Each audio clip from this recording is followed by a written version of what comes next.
하지만 기대하십시오. 주께서 우리에게 주실 때 좋은 것 주시고요. 우리의 생각하는 것, 구하는 것에 늘 넘치도록 하시니 오늘 온 성국, 온 가족 성령 충만받기 위해서 사모하며 나온 우리들에게 주께서 더 놀라운 성령의 능력과 또 성령의 역사로 채워주실 줄 믿습니다. 여러분 함께 예배합니다. 반갑게 인사하겠습니다. 인천수목 행복하는교회, 글로벌 하모니교회, 검단 하모니교회, 국제 하모니교회, 인천 하모니교회, 대전 하모니교회, 베들레헴 유치원, 미얀마 하모니교회, 유학생 세계센터, 또 인터넷 영상과 함께 예배하는 모든 분들 하나님의 은혜가 넘칠 줄 믿습니다. 감사합니다. 5층 사무실에 부탁드려 있습니다. 아이들과 함께 예배하시는데 그곳에도 주의 놀라우신 은혜와 선물이 넘칠 줄 믿습니다. 박수로 영광드립니다. 온 성금 온 가족이 성령 충만 받는 복된 금요 철야 기도회입니다. 우리가 요즘 따로 우리 어린아이들 인사를 잘 못했는데요. 우리 예꿈 친구들 어디 있죠? 자리에서 잠깐만 일어나 주시겠습니까? 내가 키가 작다 싶은 사람들은 그렇지 의자 위에 올라서시면 돼요. 예, 보셔요. 예, 우리 예꿈 친구들 잠깐만 아직 확인하시고 박수 쳐주세요. 우리 예꿈 아이들 왔습니다. 환영합니다. 예, 박수.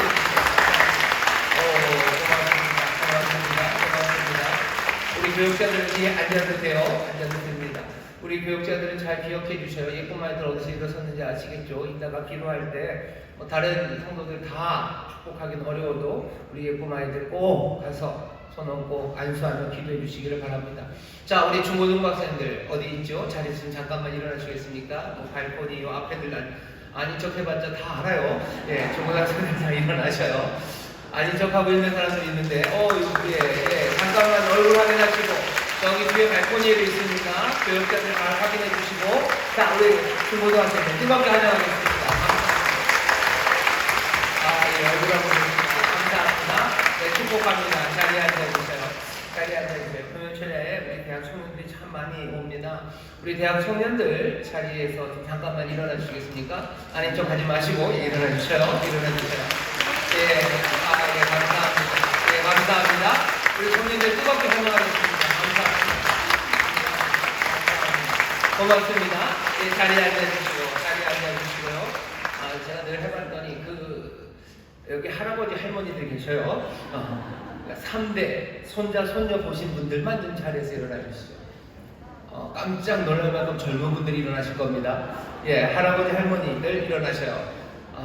감사합니다. 잠깐만 기다려주세요. 너무 내가 젊은데 내가 일어나면 사람들이 놀랄까봐 못 일어나시는 분 계시죠? 괜찮습니다. 일어나 주세요. 뜨겁게 축복할 거예요. 우리 할머니, 할아버지가 되셔서요. 할머니, 할아버지 되면 나이가 많은 느낌은 아닙니다. 그냥 할머니, 할아버지라는 건 이제 하늘에게서 복을 더하신 거예요. 자녀를 보게 하시고 또 손자, 손녀를 보게 하신 거예요. 하나님의 복이 많은 분들입니다. 하나님께서 복 주신 분들이셔요. 복이 넘치시기를 또 더 강건하시고 신앙의 본을 정말로 2대에 걸쳐 보여주시기를 우리 격려하는 마음으로요. 우리 할아버지 할머니라고 그러긴 너무 젊으셔서 제가 죄송합니다만 우리 귀한 분들 우리 사랑하는 할아버지 할머님들에게 우리 아이들을 더 뜨겁게 박수해 주셔요. 뜨겁게 박수해 주셔요. 감사합니다. 감사합니다. 자리에 앉아주시고 감사합니다. 또 안 일어나신 분들이 있으셔요. 오늘 한 번도 안 일어난 사람 있죠? 그분들 다 일어나시죠. 다 일어나세요. 오늘 한 번도 안 일어나신 분들 빨리 다 일어나셔요. 나는 누군가 싶은 분들이죠. 나는 누군가. 고맙습니다. 한 번도 안 일어나신 분들 다 일어나셨나요? 옆에 있는 분들 얼굴 한번 확인하시고요. 이분들 하나님의 은혜 안에서 정말로 복이 넘치고 또 오늘 이 예배를 통해서 하나님 주신 기쁨과 감사 넘치게 해달라고 우리 축복하는 마음으로 뜨겁게 박수해 주세요. 감사합니다. 고맙습니다. 자리에 앉으셔도 좋겠습니다. 아까 우리 예꿈 그리고 중고등부 우리 교육자들은 잘 위치를 기억하셨다가 철야 딱 기도하는 시간에 안수하며 기도해 주셨으면 감사하겠습니다. 오늘 온 성금으로 모였고요. 계속해서 사도행전을 띄엄띄엄 읽고 있는데 오늘은 사도행전 9장 말씀입니다. 사도행전 9장 19절서부터 25절까지 말씀입니다. 오늘 8월 온성금에 우리에게 주신 하나님의 말씀은 사도행전 9장 19절서부터 25절까지 말씀입니다. 아마 여러분들 19절이 이렇게 살짝 중간에 제목을 넣기 때문에요. 뭐 이렇게 떨어져 있을 수 있어요. 19절 잘 찾아주시고 19절부터 25절까지 말씀만 함께 봉독하겠습니다. 함께 읽겠습니다. 음식을 먹음에 강권하여 지니라. 사울이 다메섹에 있는 제자들과 함께 며칠을 있을새 즉시로 각 회당에서 예수의 하나님의 아들이심을 전파하니 듣는 사람이 다 놀라 말하되 이 사람이 예루살렘에서 이 이름 부르는 사람을 잔해하던 자가 아니냐. 여기 온 것도 저희를 결박하여 대제사장들에게 끌어가고자 함이 아니냐 하더라. 사울은 힘을 더 얻어 예수를 그리스도라 증명하여 다메섹에 사는 유대인들을 굴복시키니라. 여러 날이 지남에 유대인들이 사울을 죽이기를 공모하더니 그 계교가 사울에게 알려지니라. 저희가 그를 죽이려고 밤낮으로 성문까지 지키거늘 그의 제자들이 밤에 광주리에 사울을 담아 성에서 달아내리니라. 아멘. 아멘. 오늘 설교의 제목은 다메섹 교회라는 제목으로 말씀을 나누려고 합니다. 다메섹 교회라는 제목으로 말씀을 나누려고 합니다. 지난주에 아나니아 이야기를 좀 했죠. 아나니아는 앞에 직함이 없습니다. 사도도 아니고 집사도 아닙니다. 오늘 여러분들이 사도행전 9장 조금 뒤로 가셔서 31절쯤 보시면 이렇게 되어 있습니다. 그리하여 온 유대와 갈릴리아와 사마리아 교회가 평안하여 든든히 서가고 주를 경외함과 성령의 위로로 진행하여 수가 더 많아지니라 라고 되어 있어요. 9장 31절을 보면 여러분들의 눈치가 빠르셔요. 뭔가 한 단락이 사도행전 전체에서 한 단락이 마무리가 됐다는 걸 느끼실 거예요. 1장 8절에 그렇게 되어 있죠. 오직 성령이 너희에게 임하시면 너희가 권능을 얻고, 그래서 어떻게 돼요? 예루살렘과 유다와 사마리아와 땅끝까지 이르러 내 증인이 된다고 했습니다. 여기 사도행전은 점점 그 범위가 넓어져 가죠. 처음에는 예루살렘에 폭탄 같은 성령의 역사가 시작돼서요. 예루살렘에 막 하루에 3,000명씩, 5,000명씩 예수를 믿고 예수님 앞에 나서 회개하는 역사가 일어납니다. 예루살렘에서 유다로 점점 퍼져가죠. 그리고 사마리아까지 간 건 빌립입니다. 다메섹까지 가긴 갔지만 이야기는 어디서 일단은 마무리해요? 여기성이랑 마무리를 합니다. 그러면서 유다, 갈릴리, 그리고 사마리아까지 교회가 이제 잘 시작되어서 하나님 뜻대로 또 주님이 약속하신 것처럼 뭔가 복음이 증거되고 증인의 삶을 사는 사람들이 나타났다라고 9장 31절에서 마무리를 해요. 그 다음부터 고넬료 이야기입니다. 이제는 정말로 이방인에게 땅끝까지 복음을 증거하는 일이 이제 또 펼쳐지기 시작합니다. 그러니 우리가 좀 알아요. 그렇군. 예수님이 말씀하셨던 것처럼 복음이 점점 퍼져가죠. 점점 퍼져가는데 재밌는 건 처음 시작으로, 그리고 오늘 여기 1단락이 되는 여기까지 오면서요, 소위 말하는 네임밸류라고 해야 되나요? 네임밸류가 조금씩 내려가는 것 같아요. 예루살렘에서 폭발적으로 뭐가 일어났을 때 복음을 증거하고 많은 사람들을 회개로 이끌었던 사람은 그 유명한 베드로입니다. 베드로가 뭐죠? 주도적으로 그 일을 해요. 그리고 나서 바로 한 사람이 더 끼어들죠. 베드로와 요한입니다. 성전 미문에 앉았던 사람들을 일으키고 옥에 갇히고 그러면서요, 예루살렘에서 하나님의 일, 주가 맡기신 일을 주도하는 사람은 베드로와 요한인 것처럼 보여요. 5장쯤 가면요, 사도들 이야기가 나옵니다. 베드로와 요한만이 아니라 예수님이 직접 가르치시고 예수님과 함께 동행했던 그 사도들이 함께 일하면서 그런 역사들을 이야기하다가 조금씩 희석되는 것 같죠. 물을 타는 것 같아요. 베드로, 그다음 베드로, 요한, 그다음에 사도들, 그다음에 나오는 사람들은 6장에 이제는 집사님들이 나옵니다. 집사님들 7명이 나와요. 그러면서 스데반, 그다음에 빌립 집사님 이야기를 합니다. 9장에 오면 더 멀어진 것 같아요. 9장에는 아나니아라는 직함이 없는 사람 하나가 나오고요. 그리고 또 오늘 본문에는 다메섹에 있는 제자들이라는 사람이 나옵니다. 물론 이야기가 그렇게 쭉 뭔가 희석되는 것처럼 끝나지만은 않아요. 어쩌면 1막에 제일 마지막에 그 다음을 기대할 수 있도록 어마어마한 질주하는 스트라이커 하나를 보다 꽝 갖다 놓죠. 그 사람 이름이 사울입니다. 그러니까 이야기를 그렇게 써가는 거예요. 기대해야 되죠. 이 사울이 어떻게 질주할지, 어쩌면 폭탄 같은 사람 하나가 거기 뻥 하고 놓으면서 제 생각에는 이 사도행전의 1막이 마무리가 됩니다. 이야기는 점점 희석되어 가는 것 같아요. 주인공 내지는 주도적인 사람의 그 네임밸류라고 그러죠. 그게 뭐가 사도 베드로보다는 그냥 다메섹에 있는 사람들 아니면 아나니아 뭐 이러면 별것 아닌 것처럼 보여요. 하지만 이 사도행전을 지금 우리가 읽어가면서요, 당연히 사도행전은 점점 처지는 이야기가 아닙니다. 뭐 예루살렘에서 반짝했다가 그 빛이 점점 줄어드는 이야기가 아니고, 예루살렘에서 시작한 하나님의 일이 그리고 성령의 역사가 점점 그 지역적으로 펼쳐져 가면서요, 성령의 능력을 그리고 점점 구원받는 사람들은 더 강력하고 더 분명하게 성령의 역사가 나타나는 거예요. 그 맥락 안에서요, 등장하는 사람들을 보면 적어도 1막의 마무리 끝으로 갈수록 사람들의 소위 말하는 내용들은 점점 줄어듭니다. 뭘 보여주려고 하는 거죠? 하나님의 나라가 그리고 교회가 서가는 데 있어서요, 무슨 대단한 이름 그리고 사람들이 뭐 존경할 만한 카리스마 그런 게 중요한 건 아닙니다. 점점 어쩌면 이름 없는 사람들, 아니 이름을 기억할 필요도 없고 그 사람들도 이름이 기억되기를 원하지도 않는 그런 사람들을 통해서 하나님의 귀한 뜻이 그리고 예수 그리스도의 교회가 점점 든든해지고 그리고 구원받는 사람들 숫자는 점점 늘어납니다. 여기 있는 저나 여러분들이나 뭐 대단하게 신문에 나오는 그리스도인들은 아니에요. 여러분들은 제가 신문에 좀 나오고 그랬으면 좋겠습니까? 뭐 저는 뭐 그러고 싶은 생각 하나도 없고 뭐 남들이 그럴 리도 없지만 그것 때문에 속상해하고 안타깝고 그런 것도 하나도 없어요. 왜냐? 하나님께서 오늘 우리에게 보여주신 것도 그렇고 또 사도행전에 뿐만 아니라 이제껏 역사 가운데 하나님의 뜻을 이루어가는 데는요, 뭐 큰 이름의 사람만 사용하는 건 아닙니다. 사도행전을 보시면 알아요. 그냥 처음 그 한 단락이 그래요.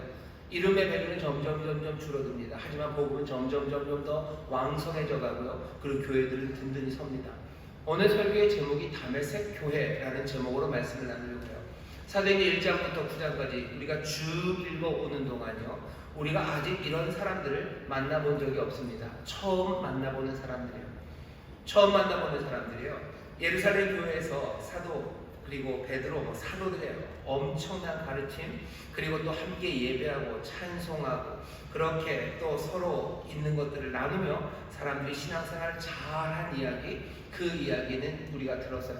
예루살렘 교회에서 무슨 일이 일어났는지, 거기에서 사람들이 자기들의 재산을 팔고 또 그래서 주 앞에 다 내어놓기도 하면서 함께 신앙생활한 그 이야기는 우리가 들은 적이 있지만, 예루살렘에서 점점 퍼져간 다른 교회 이야기는 우리가 아직 들어본 적이 없습니다.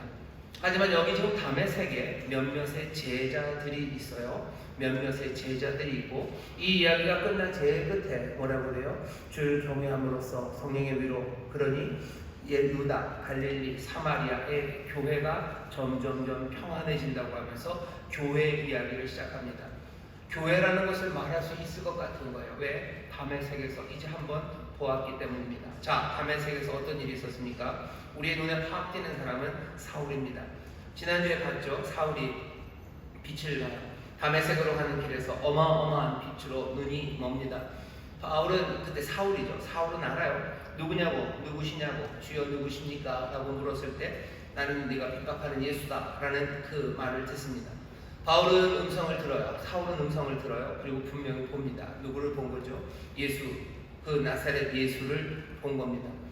예수님이 거기서 계신데 그냥 길 앞에 있는 게 아니에요. 그 영광의 광채 가운데 있다는 건, 어쩌면 여러분들 그렇게 생각하셔야 돼요. 십자가에서 죽은 나사렛 예수가 정말로 하나님의 영광의 자리, 그 보좌, 그 권세의 자리에 앉아 있는 것을 사울은 봅니다. 사울은 왜 다메섹으로 달려가고 있는 거죠? 나사렛 예수를 믿는 사람들, 그 사람들이 너무 미운 거예요. 왜 미우냐면요, 말도 안 되는 이야기를요 끝까지 우기니까 진짜 꼴보기가 싫은 거예요. 나사렛에서 나온 예수, 어쩌면 사울도 이 사람 이야기를 들었을 겁니다. 많은 가르침을 행했고 많은 기적을 행했다는 이야기도 들었을 거예요. 어쩌면 사울도 예수를 향한 기대가 있었는지도 몰라요. 하지만 예수님은요 십자가에서 못 박혀 돌아가셨습니다. 가장 비참한 죽음이에요. 그리고 버림받은 죽음이에요.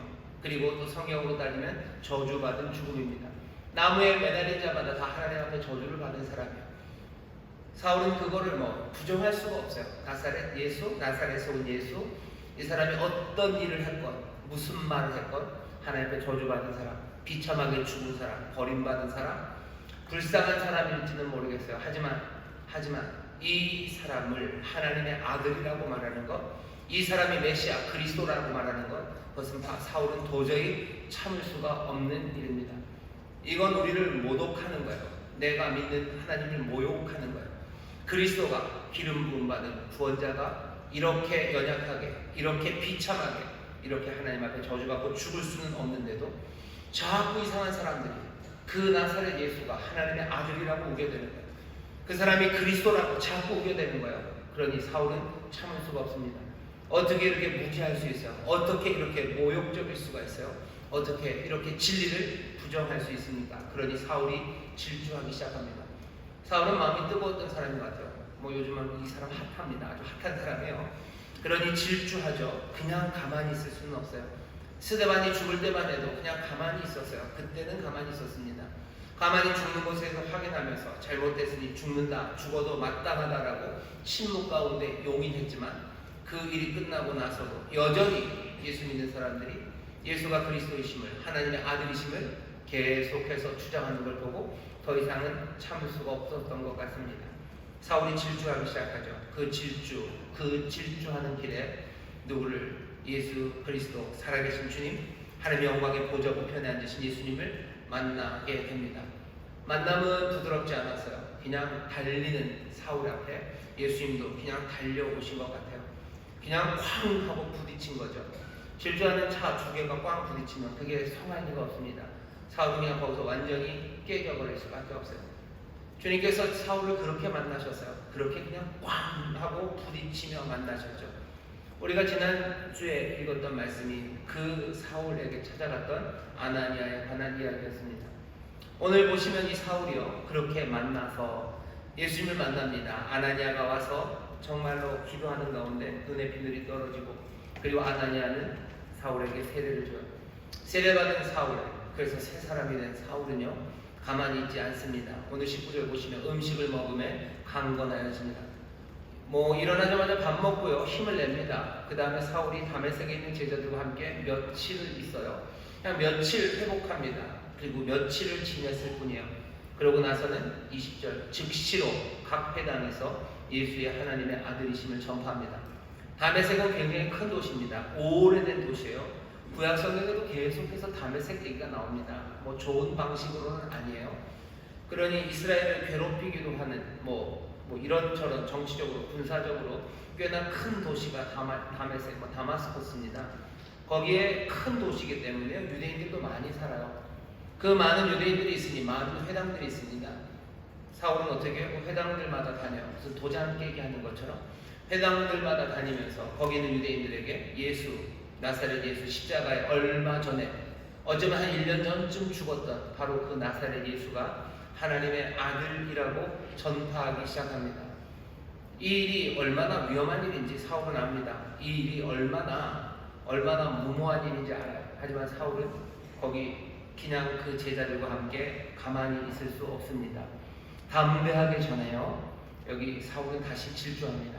사울은 질주하는 사람이에요. 뭔가 스트라이커 기질이 있는 사람입니다. 그냥 다메섹으로 예수 믿는 사람들을 잡으러 갈 때도 달려갔어요. 예수님 만나고 나서 며칠 만에 삶이 완전히 뒤집어져요. 그리고서는 각 회당을 또 질주하며 달려가요. 그리고 거기서 예수가 하나님의 아들임을 전파하기 시작합니다. 듣는 사람이 다 놀랐어요. 21절입니다. 듣는 사람은 유대인들입니다. 유대인 회당에 있는 유대인들이 다 놀라요. 경악하는 거죠. 이 사람 이거 도대체 뭐냐는 거예요. 예루살렘에서 이 이름 부르는 사람, 예수 이름 부르는 사람, 자매하던 자. 여기 온 것도 저희를 결박하여 대제사장들에게 끌어가고자 왔던 사람. 그렇게 온 사람이 며칠 만에 도대체 이 일이 뭔지 유대인들이 경악합니다. 이게 도대체 뭔 일인지 모르겠는 거예요. 하지만 사울은 22절입니다. 힘을 더 얻어요. 능력이 더 충만해집니다. 여기 두나미스요. 여기 성령이 너에게 말씀내어 권능을 받는다 할 때 그 권능 두나미스입니다. 어제는 성령 안에서 또 성령 통해서 성령님이 바울에게 힘을 더 주셔요. 바울의 힘을 더 얻습니다. 더 권능에 차서요. 이제는 예수를 그리스도라고, 예수가 그리스도시라고 증명하여 다메섹에 사는 유대인들을 불복시킵니다. 유대인들이 아무 말 하지 못하게 해요. 왜? 성령의 권능이 임했기 때문입니다. 성령의 능력으로 또 이미 갖고 있는 자기의 모든 경험과 지식과 또 그 모든 재능으로 그 질주하는 열정으로 거기에 성령께서 힘을 더하셔서 이 사울은 유대인들을 불복시켜 예수가 그리스도임을 증명해냅니다. 거기에 대해서 유대인들이 할 말이 없어요. 할 말이 없는 사람들이 하는 것 중에 하나가요, 그냥 그 메신저를 죽여버리는 겁니다. 유대인들은 사울을 죽이기를 공모합니다. 23절에 불복당한 이 사람들, 여러 날이 지나면 유대인들이 사울을 죽이기를 공모합니다. 사울을 죽이려고 공모해요. 예수님을 죽이려고 유대인들과 대제사장들, 또 바리새인들, 아니 사두개인들까지 몽땅 다 예수님을 죽이기로 공모했던 것처럼 여기 있는 이 다메섹에 있는 사람들도 사울을 죽이기를 공모합니다. 사람들이 예수님을 죽이기로 공모하는 동안은 시간이 한 3년쯤 걸렸어요. 예수님께서 갈릴리에서 말씀을 전하시고 점점 유다로 내려오시고 예루살렘에 왔다 갔다 하시면서 말씀을 전했는데, 이 사람들이 죽이기로 공모한 것은 그렇게 3년이 끝날 때 마지막 한 번 공모해서 십자가에 달려 돌아가게 하신 건 아닙니다. 그래도 공모의 기간이 좀 있었어요. 예수님 말씀 전하시기 시작하니까 유대인들은 예수님 죽이기로 했었고, 여기 있는 이 사람들도 며칠 만에 사울을 죽이기를 공모합니다.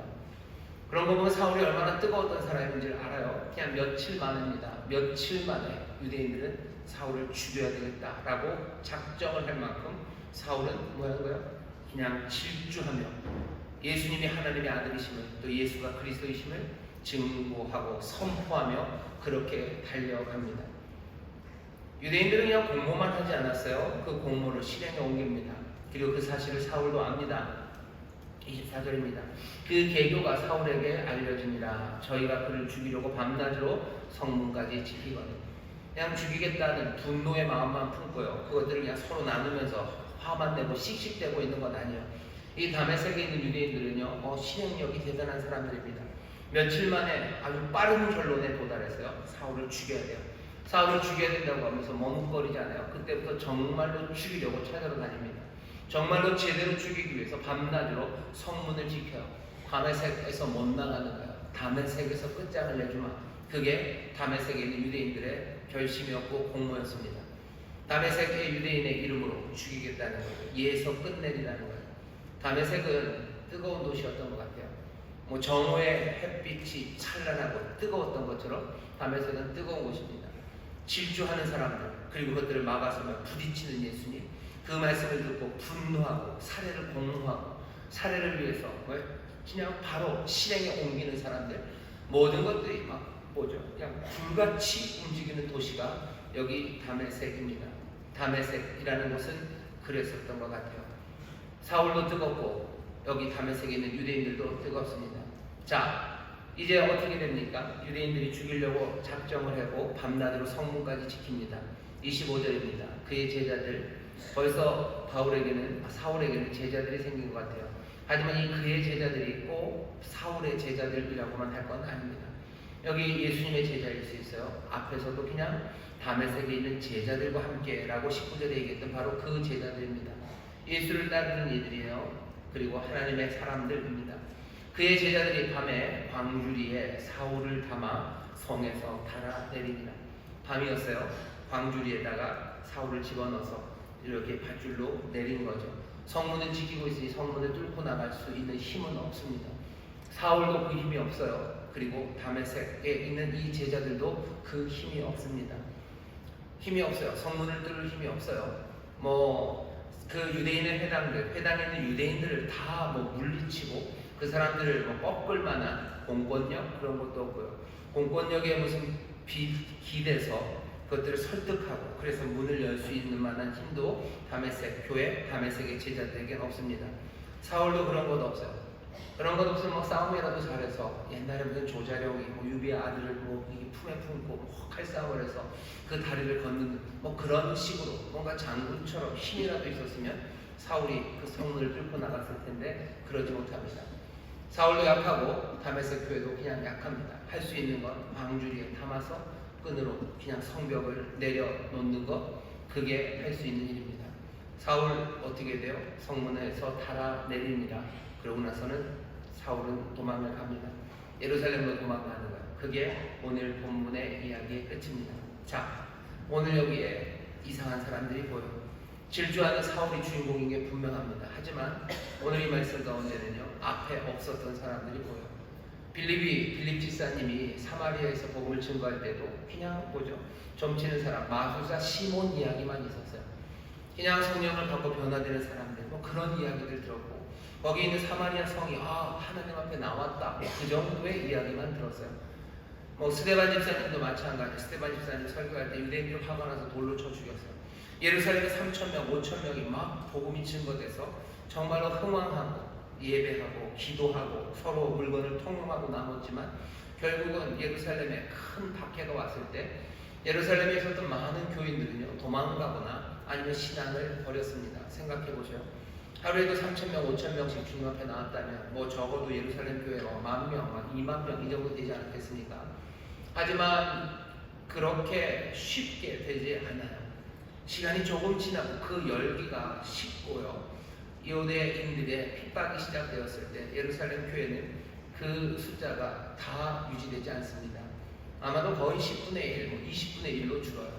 나중에 한 10년, 20년 지나서 전 세계 그리스도인들이 몇 명인가 대충 따져보면요, 한 2,000명 정도, 예루살렘에 한 1,000명 정도, 그리고 전 세계 로마 제국 안에 한 1,000명 정도.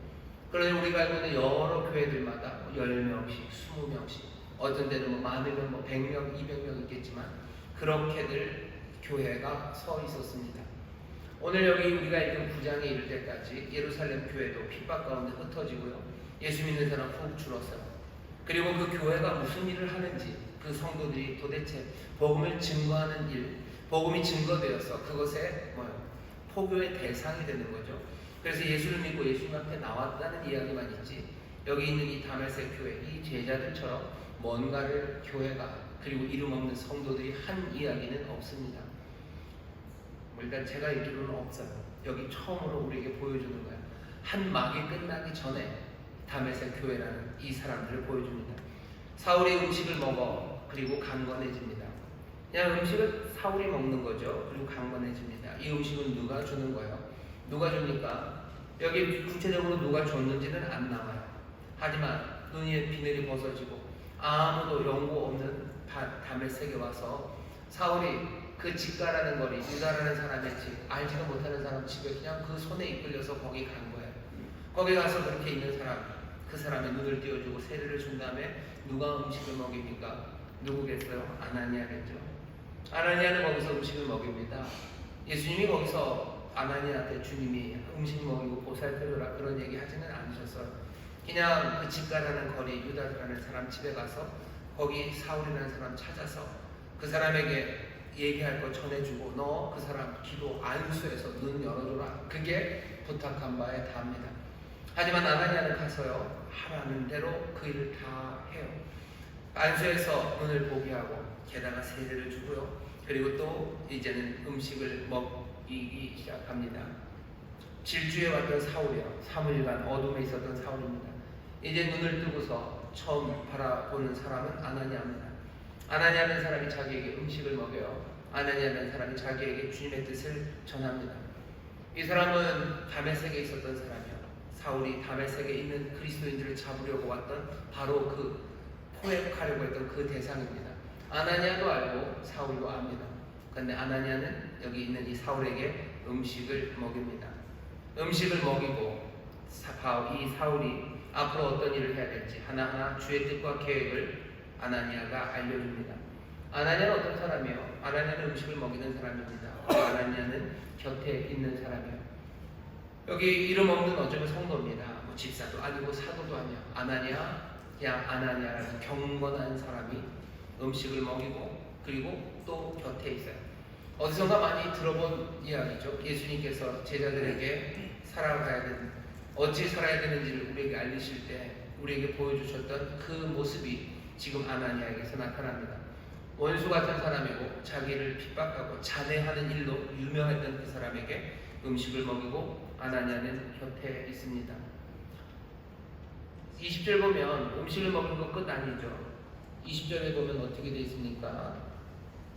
19절이 좀 더 있군요. 사울이 다메섹에 있는 제자들과 며칠 있을새 다메섹에 있는 제자들과 함께합니다. 아나니아가 데려간 것을 봅니다. 아나니아가 다메섹에 있는 제자들 몇 명 되지도 않는 다메섹에 있는 성도들 그 사람들에게로 데려가요. 제자들 몇 명과 함께 있습니다. 그럴 수밖에 없어요. 다메섹에 몇 명이나 있었겠습니까? 몇 명 되지 않는 다메섹의 교회, 어쩌면 한 줌의 사람들, 그 사람들에게로 이 사울을 데려가고 다메섹 교회 그 제자들은요 이 사울을 받아주는 겁니다. 다메섹 교회는 떨고 있었을까요? 처음에 사울이 예루살렘에서 온다고 했을 때 아나니아도 알죠. 다메섹 모든 성도들이 다 압니다. 그래봐야 많지도 않아요. 사울이 온다, 사울이 온다, 우리 잡으러 온다. 그거 알고 있었던 사람들. 벌써 다메섹에 있었던 몇몇 성도들은 도망갔을 수도 있습니다.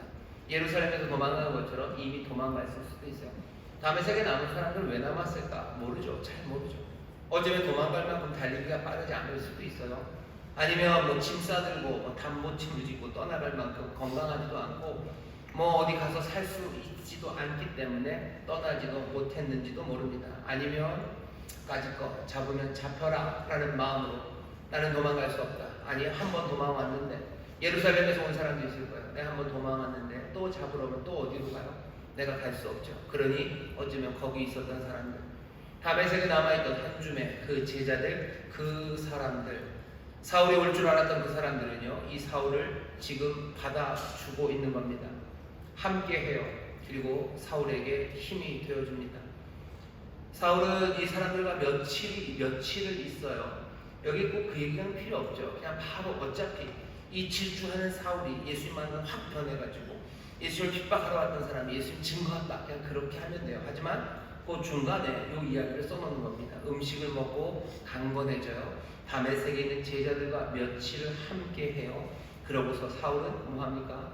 회당을 다니며 도장깨기처럼 예수가 하나님의 아들이심을 그리고 예수가 정말로 그리스도이심을 증명해내기 시작합니다.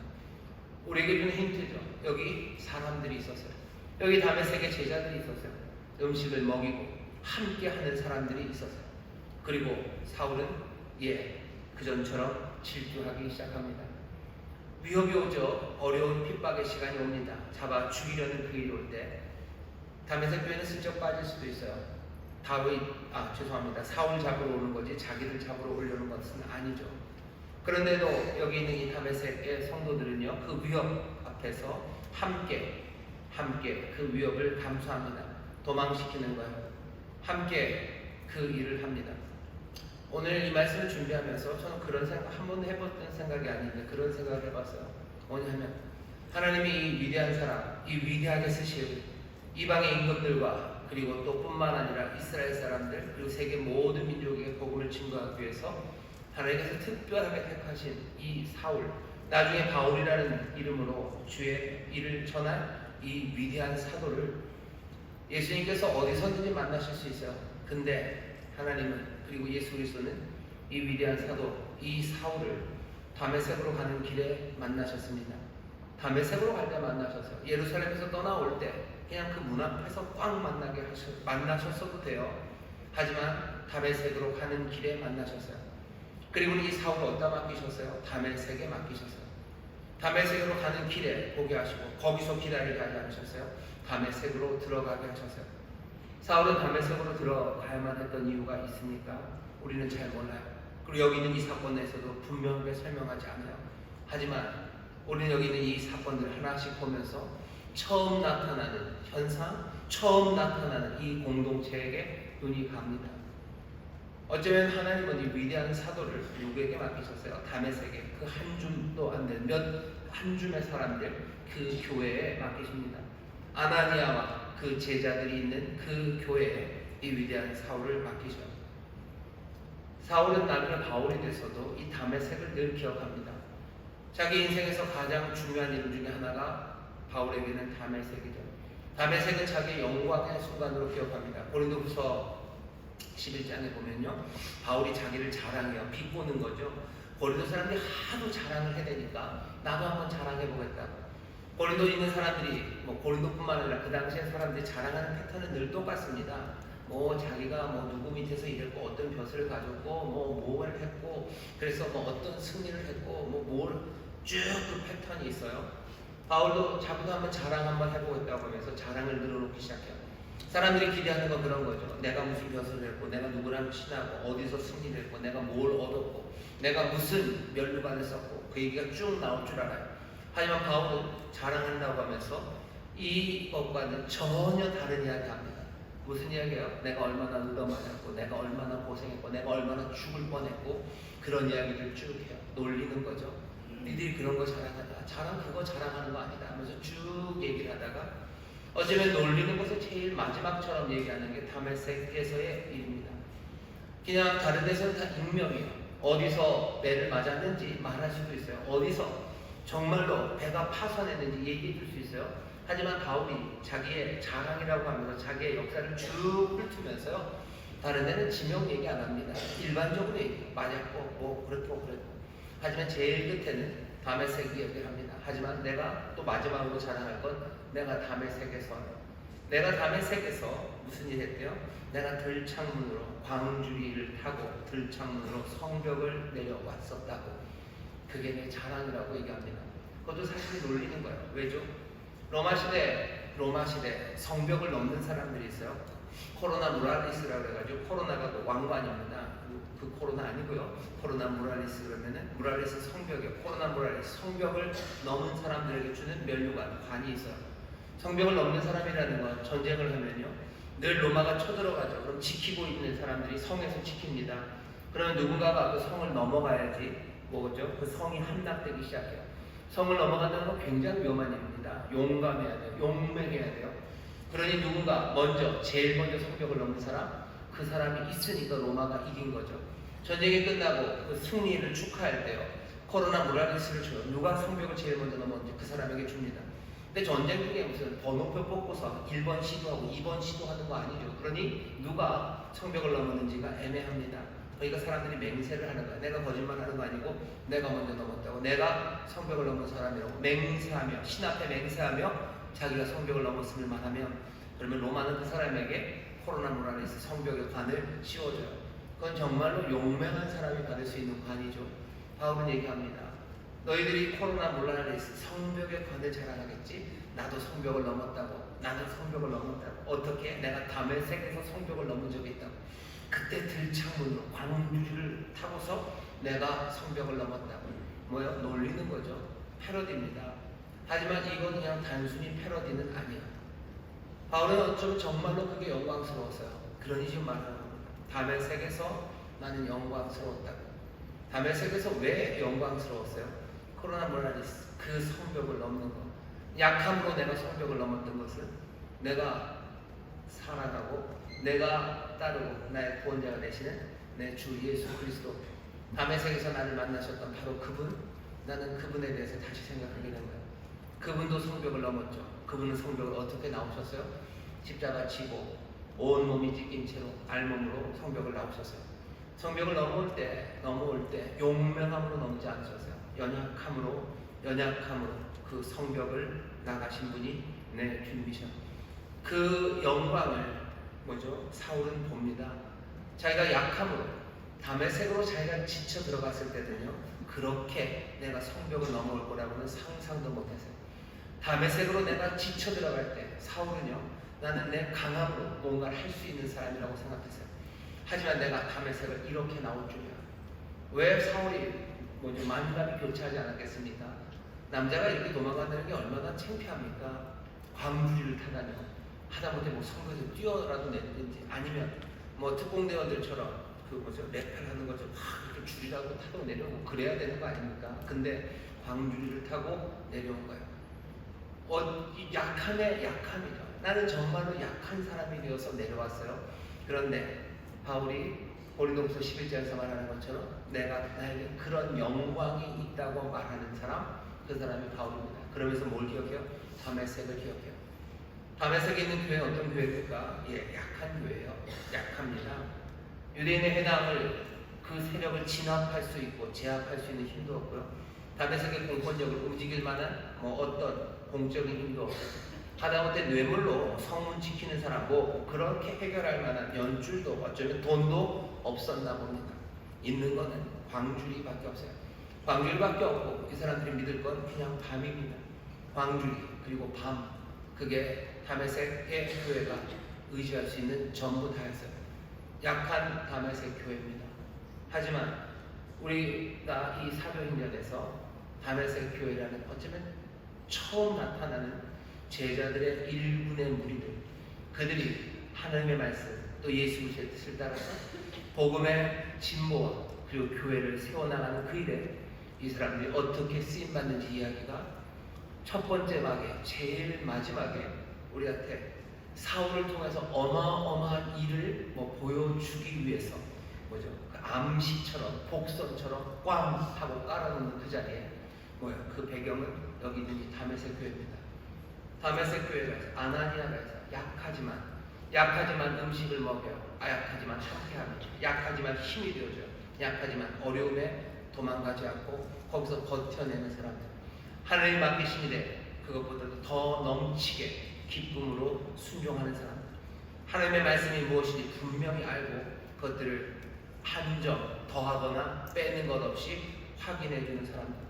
하나님의 능력과 역사가 자기들 가운데서 어떻게 일하는지 그 사울을 보며 다시 한번 확인하는 사람들. 약함 가운데도 주를 섬기고 따르며 주의 영광을, 정말로 주의 영광이 주가 우리에게 주신 삶의 정말로 새로운 차원을 보기 시작하는 사람들, 그 사람들이 여기 있는 이 다메섹 교회입니다. 다메섹 교회는 어떻게 이렇게 됐을까? 우리는 사도행전 맥락에서 이걸 알아요. 이 교회, 이 사람들은 어떻게 이렇게 된 겁니까? 성령의 권능으로, 정말로 그 복음 안에서 성령의 충만하심으로 이 제자들의 힘과 권능, 능력이 생긴 겁니다. 성령님은 비로 오셔요. 다메섹 교회가 이만큼의 힘을 가진 것, 이만큼 아름다울 수 있던 것은 그 약함 중에도 그 능력이 성령님으로부터 왔기 때문입니다. 성령님은 비라고 그러시죠. 비가 내립니다. 그러면 내가 맞아요. 내가 맞고 젖어요. 하지만 비가 오면 나만 맞고 젖는 건 아닙니다. 모두가 젖는 거죠. 아니, 정말로 비가 내린다면 모두가 다 젖어야 합니다. 부흥은 그리고 우리의 삶이 새로워지는 것은 성령님의 임재, 그것으로 시작돼요. 우리에게 비처럼 임하시기 시작되는 겁니다. 나 혼자는 아니에요. 너 그리고 우리에게 임하실 때입니다. 다메섹 교회에 임하셔요.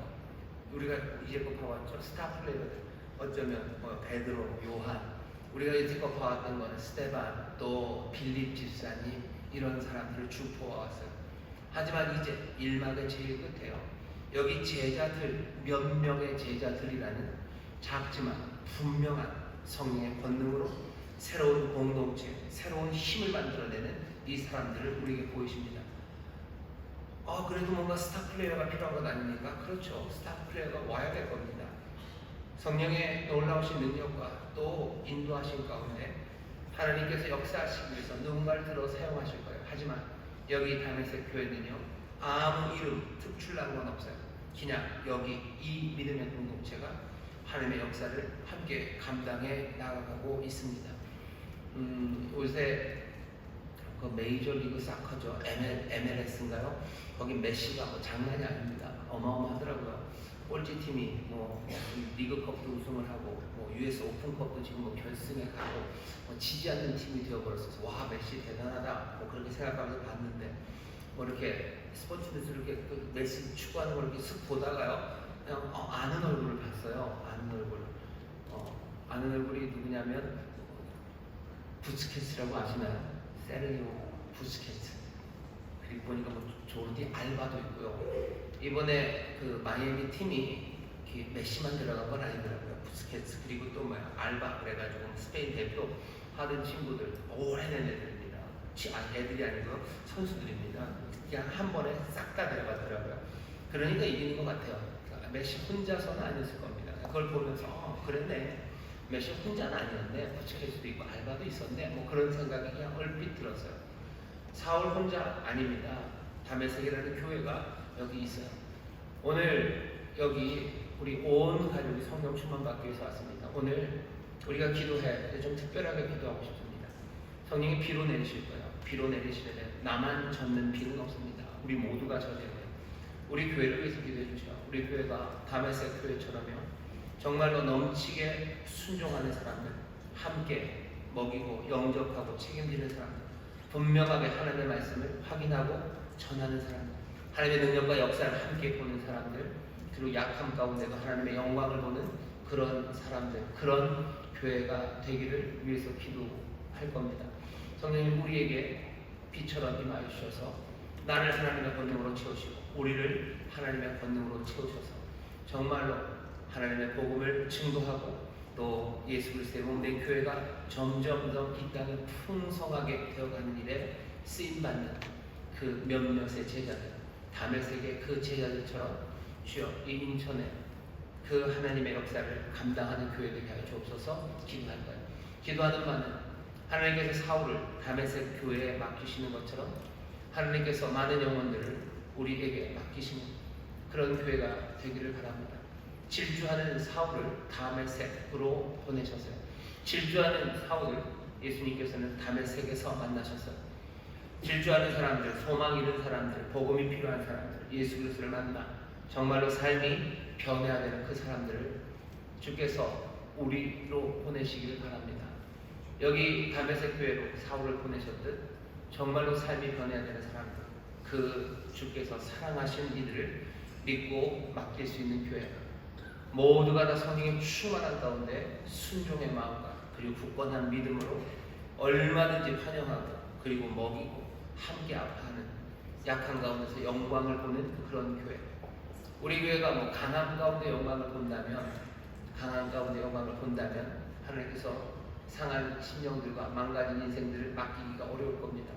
하지만 우리가 약한 가운데도 하나님의 영광을 보고 정말로 온전하게 순종하는 성령의 그 능력으로 충만한 교회가 된다면 정말로 어쩔 줄 모르는 많은 사람들을 하나님께서는, 그리고 사랑하는 주님은 그 영혼들을 우리에게 맡기실 거예요. 다메섹 교회에 주님께서는 사울을 맡기셨습니다. 지금 주께서 맡기셔야 되는 영혼이 얼마나 많은지 모릅니다. 죽어가는 사람이 얼마나 많은지 몰라요. 소망이 없는 사람들이 얼마나 많은지 몰라요. 길을 잃어가는 사람들이 얼마나 많은지 모릅니다. 지금도 혼란하고 지금도 사람들이 길을 잃고 있는데 몇 년 안 갈 겁니다. 몇 년 안 가서 길 잃어버리는 사람들, 더 절망하는 사람들이 득식을 해갈 거예요. 요즘 미국의 그 무슨 아주 좀 충격적인 그림들이죠. 미국 거리에서 사람들이 좀비처럼 서 있는 거, 이상하게 걷는 거. 전에도 미국에 마약 하는 사람들이 많았지만 지금 같지는 않아요. 아주 몇 년 사이입니다. 진짜로 몇 년 사이에 샌프란시스코에, 필라델피아에, 그냥 그 미국의 대도시 그 골목들, 멀쩡했던 길거리들에 사람들이 마약에 취해가지고요, 그냥 제대로 걷지 못하는 사람들, 쓰러져 있는 사람들, 그 사람들이 부지기수로 늘어가요. 몇 년 사이입니다. 몇 년 사이에 그렇게 된 거예요. 왜 그랬을까? 몇 년 사이에 무슨 일이 있었을까? 몇 년 사이에 일어났던 일은 몇 개 안 돼요. 대만초 합법화되면서 미국 전역에서 몽땅가 된 것도 아니에요. 몇 군데에서 대만초 합법화되고 또 몇 가지 소위 말하는 PC라고 그러죠. PC들 그런 주장들이 판을 치기 시작하면서 뭔가 주도권을 잡기 시작한 게 적어도 10년, 20년은 되겠지만 그게 아주 극명하게 나타나기 시작한 건 정말로 몇 년입니다. 4, 5년, 10년이 채 안 됐어요.